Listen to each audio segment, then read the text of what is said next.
mois de mars oblige les femmes de la société civile Nouvelle Force du Développement en collaboration avec quelques structures qui militent pour la promotion de la femme était en marche de soutien à l'article 14 de la Constitution congolaise ce vendredi 26 mars 2021. Une marche qui n'est pas arrivée à son point de chute suite aux barricades des agents de l'ordre.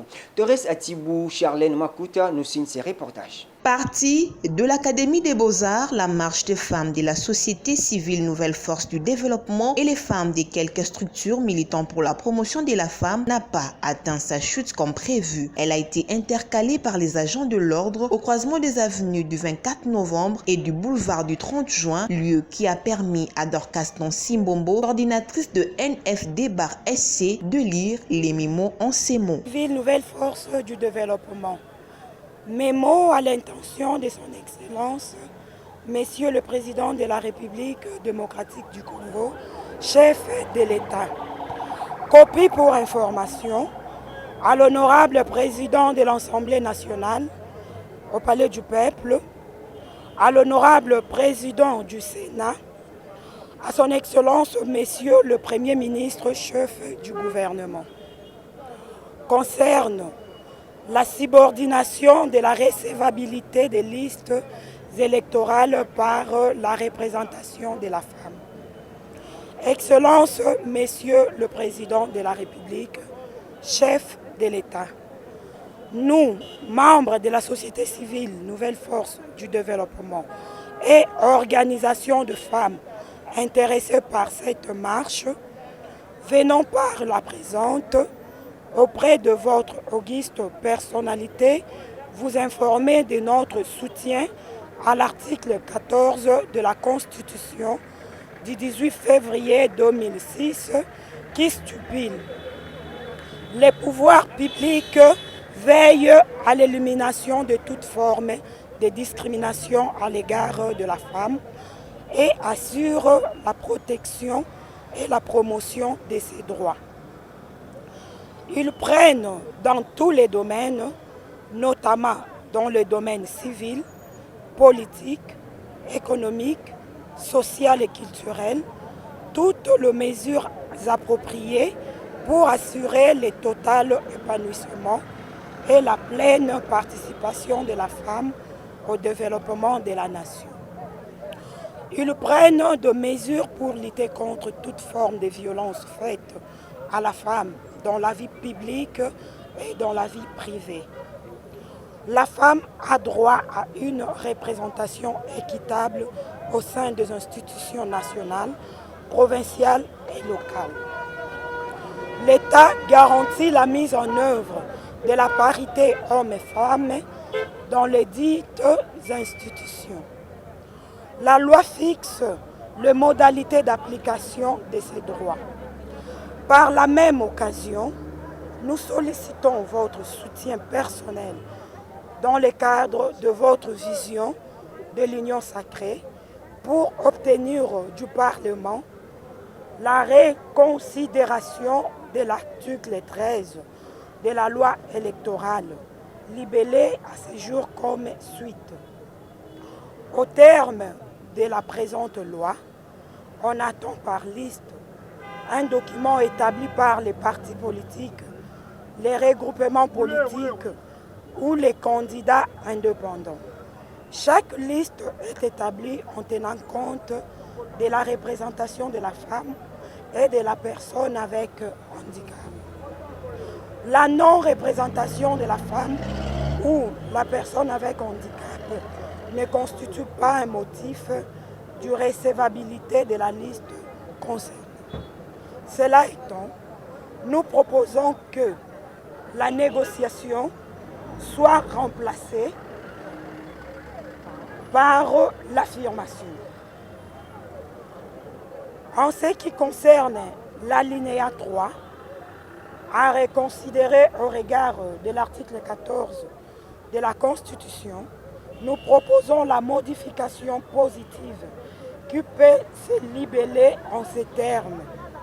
La non-représentation de la femme constitue un motif de recevabilité de la liste concernée, du moins en ce qui concerne la femme. C'est dans cette façon qu'on peut parvenir à aligner un grand nombre de femmes avec comme corollaire l'augmentation du pourcentage de la femme élue au sein des institutions de la République. Bienvenue à la compétition égalitaire. Par la même occasion, nous demandons à votre compréhension de joindre au gouvernement et à toutes les institutions ayant le pouvoir de nomination l'observance de mesures conduisant à la parité hommes-femmes. De cette façon, les favoritismes, le népotisme, la discrimination, les conditionnements de la femme et autres du fait de ce que le à tort ou à raison va petit à petit tendre vers la disparition. Ainsi, les femmes que nous sommes vous seront très reconnaissantes pour avoir fait avancer les processus de la parité, de la représentation de la femme, de la participation politique et surtout d'avoir créé un nouvel esprit basé sur la méritocratie de la femme et de mettre fin au favoritisme. Consciente du rôle assumé par la femme dans l'éducation des enfants, dans la société, nous nous remettons à votre sagesse pour obtenir ce jour historique, la parité dans la méritocratie et la probité. Vos orientations et instructions nous obligeraient. Veuillez agréer, Excellence, Monsieur le Président de la République, chef de l'État, l'expression de nos hommages le plus déférents. Pour les femmes signataires, Madame Mbombo Mukenge, NF2 EFC. Madame Sala Wivine pour la Fondation Mamawi. Marie Kapinga Chimanga pour l'ONG ADIF. Madame Yemangongo Louise pour l'ASBL AAK. Madame Nanouche Benona pour l'ONG Source de Vie. Madame Bola Lokoku Amivi, l'association de femmes représentantes de la Chopo. Madame Solange Idou Amide pour l'ONG Palia Graines de Sénévé. Madame Koulouma Tana Milka pour l'ONG EFC. Madame Gisèle Monga pour le syndicat de femmes. Madame Nathalie Yowa pour l'ONG OPP. Madame Kaloume Béatrice pour l'ONG RFDD.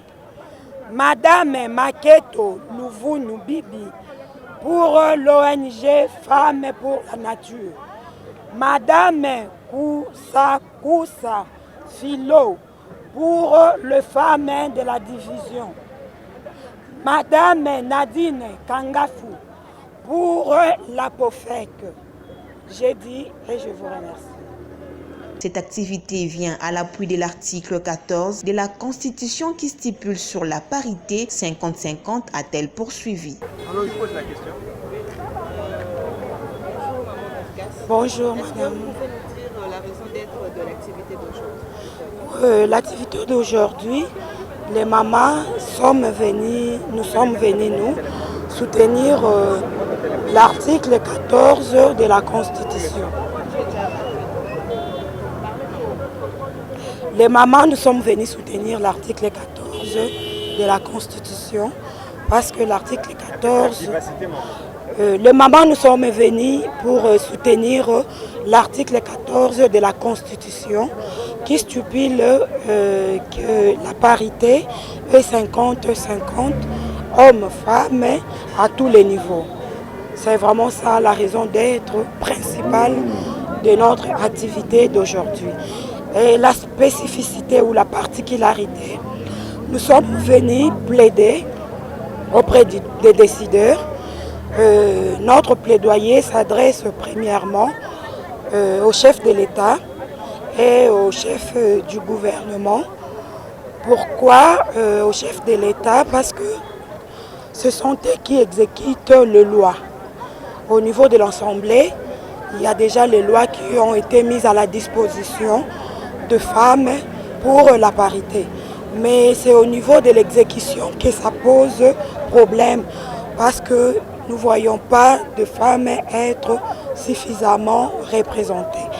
Et lorsque nous avons essayé d'entrer en profondeur, nous avons compris qu'au niveau de la loi électorale, dans son article 13, il se pose un problème. Le problème, c'est que l'article 13 de la loi dit que les listes que le parti politique doivent déposer au niveau de la CENI doivent être paritaires. Mais la même loi continue pour dire que même si cette liste n'est pas paritaire, les listes sont toujours recevables.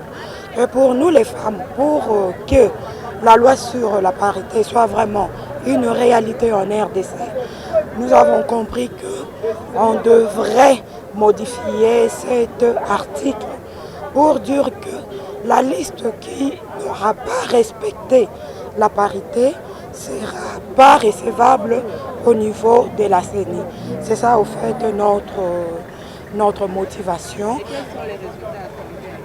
Oui, les résultats que nous attendons, là maintenant, les plaidoyers, nous les adressons aux chefs, aux responsables des assemblées.